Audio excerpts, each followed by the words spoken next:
peuple, parce qu'ils sont puissants. Balaam, il faut faire quelque chose. Balaam lui pose la question, roi, Sa Majesté, qu'est-ce que je peux faire pour toi?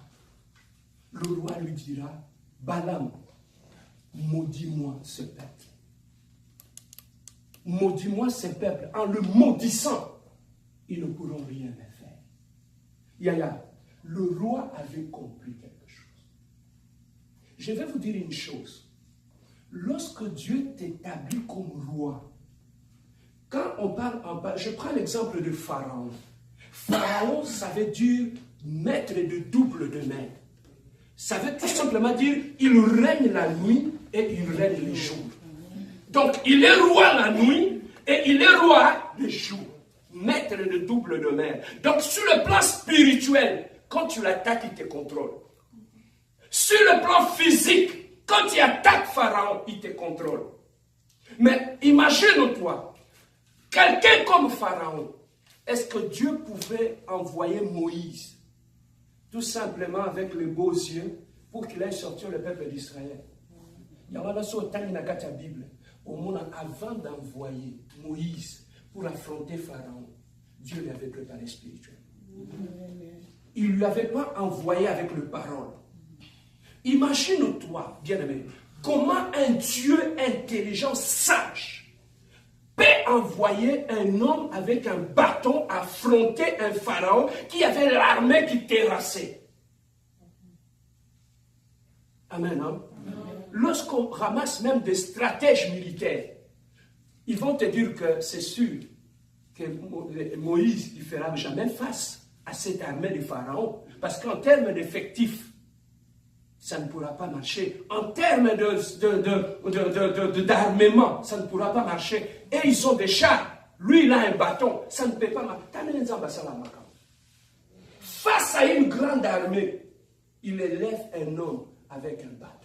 Papa, tu peux être seul avec Dieu. Selon les hommes, tu es seul. Mais dans le spirituel, tu as la majorité, la multitude. Amen. Il y a quelqu'un dans la Bible, lorsque Dieu lui a envoyé combattre, il a dit, Seigneur, je suis seul, qu'est-ce que je peux faire face à ces gens? Il a commencé à trembler. Dieu lui a ouvert les yeux. Il a dit, regardez ceux qui sont tout autour de toi. Bien-aimé, tu n'es pas seul. Amen.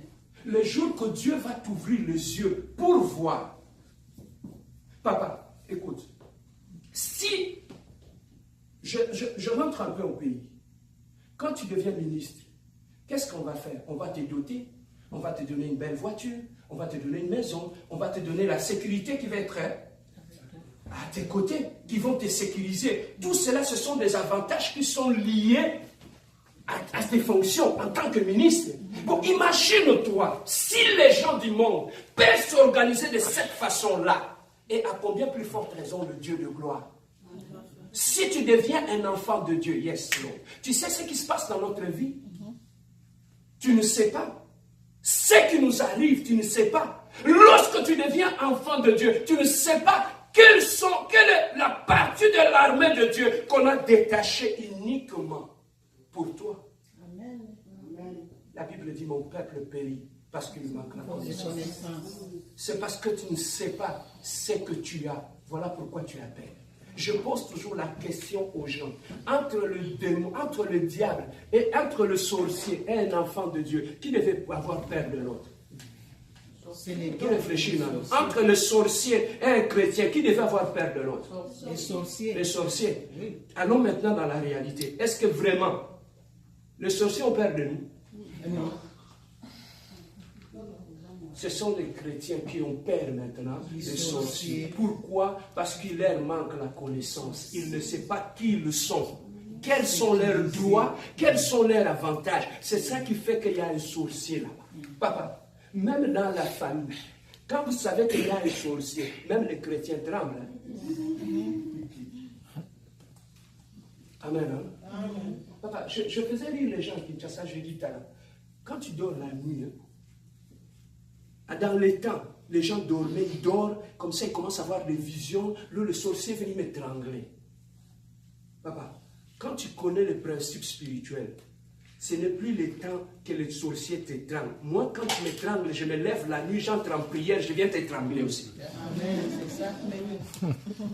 Papa, les armes que Dieu nous a données, ce ne sont pas que les armes offensives ou défensives, mais ce sont les armes aussi défensives. Quand on t'attaque, tu te défends. Il a lui-même dit, résister à qui? Comment tu peux résister? Tu peux pas résister au diable en pleurant. Utilise aussi tes armes que tu as.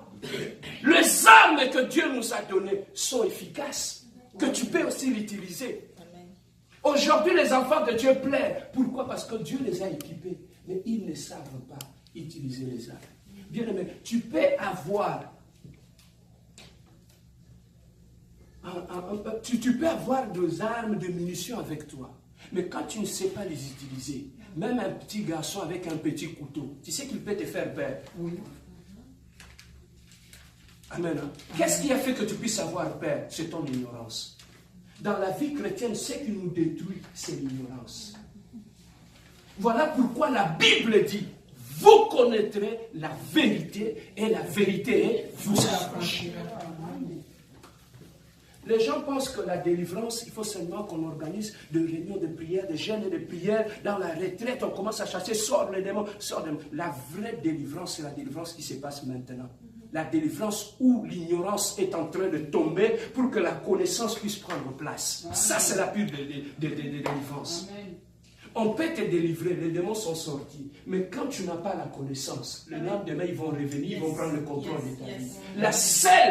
La seule chose qui te donnera l'autorité, c'est la connaissance. Voilà pourquoi ici, nous disons que si tu viens à la compassion, nous sommes des colombes. Nous avons deux.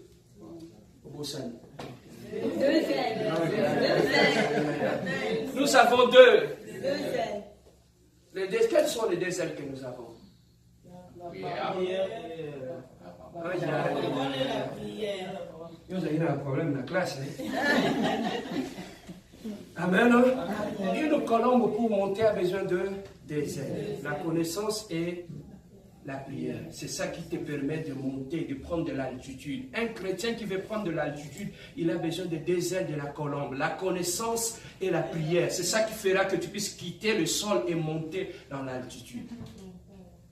Amen. Hein? Amen. Alors, ici, Balaam avait peur. Comme il est allé chercher le roi, il est allé chercher Balaam, le roi Moab. Il a dit Balaam, il s'appelait Balak. Il a dit Balaam, va maudire ce peuple. Mais maintenant je me pose la question, pourquoi le roi n'avait pas choisi d'affronter ce peuple? Il est allé demander à Balaam de les maudire. Qu'est-ce qu'il y a derrière la malédiction? J'ai seulement compris ceci. Un peuple qui est sous la malédiction, c'est un peuple qui devient faible quand même il est fort. Un homme qui est sous la malédiction, il peut être intelligent, mais il va échouer dans sa vie. Pourquoi? Parce qu'il y a une malédiction qui traîne sur sa vie. Balak a compris que ces gens, pour que je puisse prendre le dessus sur eux, je dois les placer sous la malédiction. Bien aimé, il y a beaucoup de gens qui échouent dans la vie. Non pas parce qu'ils ne sont pas intelligents, mais c'est parce qu'ils sont sous la malédiction. Amen. Hein? Amen. Alors, qu'est-ce qu'il a choisi? Il a dit, on va aller monter sur une montagne. Tu vas prononcer des paroles de malédiction sur ce peuple-là. Et ils sont allés effectivement sur la montagne. Balaam, il a commencé à prononcer des paroles de malédiction sur Israël. Mais il y a quelque chose qui s'était passé sur le chemin pendant qu'ils allaient maudire Israël, qui a retenu mon attention. Balaam, il était sur son âne, monté sur l'âne. L'âne à Lingala, c'est quoi? Punda. Punda, le cheval. C'est ça, Punda, cheval, âne. Le Lingala est pauvre aussi. Hein? Ok. Il est monté sur l'âne, amen. Amen. Alors pendant qu'il était sur l'âne, sur son chemin pour aller maudire Israël, quelque chose s'était passé là. Pendant qu'il avançait, l'âne s'avançait. À un moment donné, l'âne s'était arrêté. Et pendant que l'âne s'était arrêté, Balaam, il continue à pousser. Mais on avance, mais on avance, mais on avance. L'âne était là, il ne bougeait pas. Il dit non, non, il a pris le bâton. Il a commencé à frapper l'âne. Avance, avance. L'âne n'avançait pas. Mais maintenant, il a dit, mais qu'est-ce qui se passe? Et Dieu avait permis à l'âne de parler. L'âne lui a demandé à son patron, qu'est-ce que je t'ai fait? Partout où tu me demandes de t'amener, je t'amène. Mais pourquoi aujourd'hui tu me frappes? Balaam ne comprenait pas pourquoi l'âne n'avançait pas. Alors que l'âne, pourquoi il n'avançait pas? Devant lui, il avait vu un ange avec un épée. L'ange que l'âne avait vu, Balaam qui était sur l'âne, il n'avait pas vu cet ange-là. Il continuait à frapper l'âne pour qu'il avance, mais l'âne n'avançait plus. Jusqu'à ce que Dieu lui a ouvert les yeux pour lui faire voir ce qui était devant. Bien-aimé, aujourd'hui, qu'est-ce que nous pouvons retenir de cela? L'âne peut être comme ta vie. Lorsque devant toi, il y a un obstacle,